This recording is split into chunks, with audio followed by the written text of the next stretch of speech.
नमस्कार दोस्तों। आज की हमारी कहानी अच्छी लगे तो प्लीज हमारा चैनल सब्सक्राइब करें।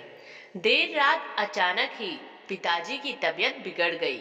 आहट पाते ही उनका नालायक बेटा उनके सामने था। माँ ड्राइवर बुलाने की बात कह रही थी, पर उसने सोचा अब इतनी रात को इतना जल्दी ड्राइवर कहाँ आ पाएगा। यह कहते हुए उसने सहज जिद और अपने मजबूत कंधों के सहारे बाबूजी को कार में बिठाया और तेजी से हॉस्पिटल की ओर भागा। बाबूजी दर्द से कराहने के साथ ही उसे डांट भी रहे थे। धीरे चला नालायक, एक काम जो इससे ठीक हो जाए। नालायक बोला, आप ज्यादा बातें ना करें बाबूजी, बस तेज सांसें लेते रहिए। हम हॉस्पिटल पहुंचने वाले हैं। अस्पताल पहुंचकर उन्हें डॉक्टरों की निगरानी में सौंप वो बाहर चहलकदमी करने लगा। बचपन से आज तक अपने लिए वो नालायक ही सुनते आया था। उसने भी कहीं न कहीं अपने मन में यह स्वीकार कर लिया था कि उसका नाम ही शायद नालायक ही है। तभी तो स्कूल के समय से ही घर के लगभग सब लोग कहते थे कि नालायक फिर से फेल हो गया। नालायक को अपने यहाँ कोई चपरासी भी ना रखे। कोई बेवकूफ ही इस नालायक को अपनी बेटी देगा। शादी होने के बाद भी वक्त बेवक्त सब कहते रहते हैं कि इस बेचारी के भाग फूटे थे जो इस नालायक के पल्ले पड़ गई। हाँ, बस एक माँ ही है जिसने उसके असल नाम को अब तक जीवित रखा है। पर आज अगर उसके बाबूजी को कुछ हो गया तो शायद वे भी। इस ख्याल के आते ही उसकी आंखें छलक गई और वो उनके लिए हॉस्पिटल में बने एक मंदिर में प्रार्थना में डूब गया। प्रार्थना में शक्ति थी, यह समस्या मामूली।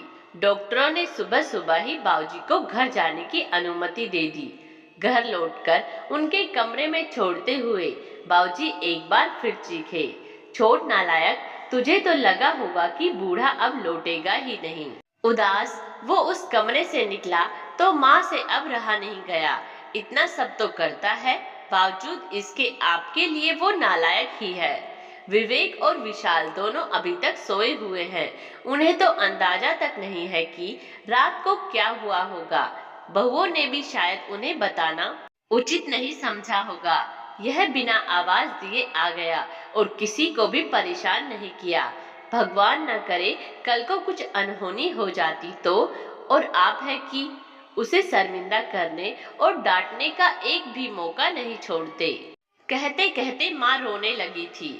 इस बार बाबूजी ने आश्चर्य भरी नजरों से उनकी ओर देखा और फिर नजरें नीची कर ली।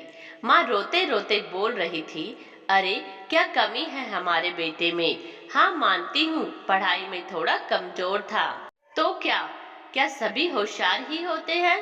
वो अपना परिवार, हम दोनों को, घर मकान, पुश्तैनी कारोबार, रिश्तेदार और रिश्तेदारी, सब कुछ तो बखूबी संभाल रहा है। जबकि बाकी दोनों जिन्हें आप लायक समझते हैं, वो बेटे सिर्फ अपनी बीबी और बच्चों के अलावा ज्यादा से ज्यादा अपने ससुराल का ध्यान रखते हैं। कभी पूछा आपसे कि आपकी तबीयत कैसी है, और आप, बाबूजी बोले, सरला तुम भी मेरी भावना नहीं समझ पाई, मेरे शब्द ही पकड़े न। क्या तुझे भी यही लगता है कि इतना सबके होने के बाद भी इसे बेटा कह के नहीं बुला पाने का, गले से नहीं लगा पाने का दुख तो मुझे नहीं है? क्या मेरा दिल पत्थर का है? हाँ सरला, सच कहूँ दुख तो मुझे भी होता ही है, पर उससे भी अधिक डर लगता है कि कहीं ये भी उनकी ही तरह लायक ना बन जाए। इसीलिए मैं इसे इसकी पूर्णता का एहसास इसे अपने जीते जी तो कभी नहीं होने दूंगा। माँ चौंक गई। ये क्या कह रहे हैं आप? हाँ सरला, यही सच है। अब तुम चाहो तो इसे मेरा स्वार्थ ही कह लो। कहते हुए उन्होंने रोते हुए नजरें नीची किए हुए अपने हाथ माँ की तरफ जोड़ दिए, जिसे माँ ने झट से अपनी हथेलियों से भर लिया। अरे अरे, ये क्या कर रहे हैं? मुझे क्यों पाप का भागी बना रहे हैं? मेरी ही गलती है, मैं आपको इतने वर्षों में भी पूरी तरह नहीं समझ पाई। और दूसरी ओर दरवाजे पर वह नालायक खड़ा खड़ा यह सारी बात सुन रहा था। वो भी आंसुओं में तरबतर हो गया था। उसके मन में आया कि दौड़कर अपने बाबूजी के गले से लग जाए, पर ऐसा करते ही उसके बाबूजी झेप जाते। यह सोचकर वो अपने कमरे की ओर दौड़ गया। कमरे तक पहुंचा भी नहीं था कि बाबूजी की आवाज कानों में पड़ी। अरे नालायक, वो दवाइयाँ कहाँ रख दी? गाड़ी में ही छोड़ दी क्या? कितना भी समझा दो, इससे एक काम भी ठीक से नहीं होता। नालायक झटपट आंसू पोंछते हुए गाड़ी से दवाइयाँ निकालकर बाबूजी के कमरे की तरफ दौड़ गया।